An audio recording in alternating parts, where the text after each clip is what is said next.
Observasi dalam psikologi klinis adalah sebuah metode di mana melakukan pengamatan mengenai sebuah perilaku, emosi, ataupun interaksi seorang pasien dengan keadaan lingkungannya. Metode ini digunakan untuk bisa mengenal lebih dalam mengenai kondisi mental atau fisik pasien, sehingga kita dapat memberikan sebuah intervensi atau solusi dari perilaku-perilaku yang dialami oleh pasien. Adapun tujuan-tujuan yang didapat dari observasi tersebut, yang pertama itu ada mengenali perilaku, di mana psikolog mampu mengenali bagaimana perilaku pasien dalam berinteraksi dengan lingkungannya. Yang kedua itu adalah mendiagnosis, di mana dengan setelah melihat observasi dari kejadian atau tingkah lakunya, psikolog mampu memberikan sebuah diagnosa apakah pasien tersebut mengalami sebuah kecemasan, depresi, atau kesehatan mental lainnya, kerusakan mental lainnya. Yang ketiga itu ada pengontrolan terapi, di mana dengan psikolog mampu mengontrol proses terapi bersama pasien, maka psikolog mampu untuk memberikan sebuah intervensi apakah terapi yang diberikan itu efektif atau tidak kepada si pasien. Nah, adapun jenis-jenis observasi dalam psikologi klinis, yang pertama itu adalah observasi terstruktur, di mana psikolog mengamati sebuah perilaku atau dari pasien dengan sebuah instrumen yang sudah teratur dari sebelum adanya proses observasi. Yang kedua itu adalah observasi tidak terstruktur, di mana psikolog mengamati pasien secara bebas tanpa panduan yang terlalu ketat dan mengikat, sehingga gambaran umum perilaku pasien dalam konteks alami. Yang ketiga itu adalah observasi partisipatif. Observasi partisipatif yaitu psikolog menjadi bagian dalam lingkungan pasien, seperti dalam kasus terapi keluarga atau kelompok, di mana psikolog juga terlibat langsung dalam kelompok tersebut. Yang keempat itu adalah observasi non-partisipatif, yaitu psikolog mengamati pasien dari luar tanpa berinteraksi langsung, bisa lewat secara video ataupun melalui video call seperti itu.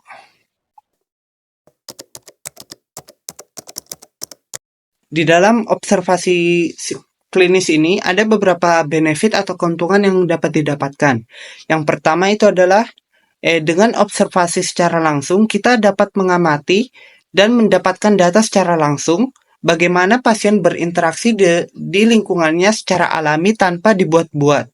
Yang kedua itu kita dapat mengetahui perilaku apa yang tidak bisa dikatakan secara langsung oleh pasien, sehingga kita mampu mengetahui hal-hal apa yang membuat pasien itu mengalami sebuah kecemasan atau perasaan depresi. Yang ketiga itu adalah observasi ini sangat cocok untuk digunakan kepada anak-anak ataupun kepada individu yang dimana mereka sulit untuk mengekspresikan perasaannya secara langsung.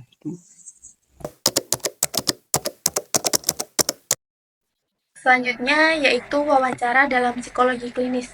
Wawancara dalam psikologi klinis adalah teknik pengumpulan data yang digunakan oleh psikolog untuk memahami kondisi psikologis, emosional, dan perilaku seorang individu.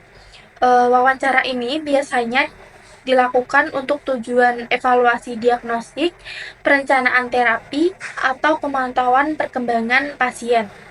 Melalui wawancara ini, psikolog dapat memperoleh informasi yang lebih mendalam tentang pengalaman hidup, masalah yang dihadapi, dan dinamika internal pasien yang mungkin tidak dapat diungkapkan melalui metode lain seperti tes psikolog atau observasi. Selanjutnya yaitu tujuan dari wawancara psikologi klinis. Yang pertama yaitu pengumpulan data untuk diagnosis. Wawancara digunakan untuk menggali informasi yang membantu psikolog dalam mendiagnosis gangguan mental atau psikologis yang mungkin dialami oleh pasien. Yang kedua, yaitu membangun relasi terapeutik. Wawancara klinis ini membantu membangun hubungan yang positif antara psikolog dan pasien. Tujuan yang ketiga yaitu menilai masalah dan kebutuhan pasien. Melalui wawancara, psikolog dapat memahami lebih jauh tentang masalah yang dihadapi pasien, baik yang berhubungan dengan kondisi psikologis seperti kecemasan, stres, maupun masalah kehidupan lainnya. Yang keempat, menyusun rencana terapi. Wawancara ini juga memberikan informasi yang digunakan untuk merancang pendekatan terapi yang sesuai dengan kebutuhan individu pasien. Ini termasuk menentukan teknik atau pendekatan yang paling efektif untuk membantu pasien. Jenis wawancara. Yang pertama yaitu wawancara terstruktur. Wawancara terstruktur yaitu wawancara yang mengikuti serangkaian pertanyaan yang sudah disiapkan sebelumnya dan disusun dalam urutan tertentu. Tujuannya untuk memastikan bahwa semua area yang relevan dengan kondisi pasien dieksplorasi secara sistematis. Yang kedua, wawancara tidak terstruktur.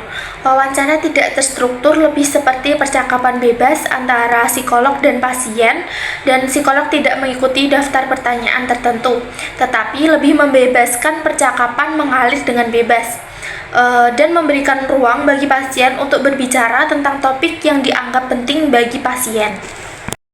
Yang terakhir, wawancara semi terstruktur. Wawancara semi terstruktur ini lebih fleksibel daripada wawancara terstruktur. Meskipun masih ada beberapa panduan atau pertanyaan utama yang harus diajukan, tetapi psikolog dapat mengajukan pertanyaan tambahan atau mengikuti arah percakapan berdasarkan respon dari pasien.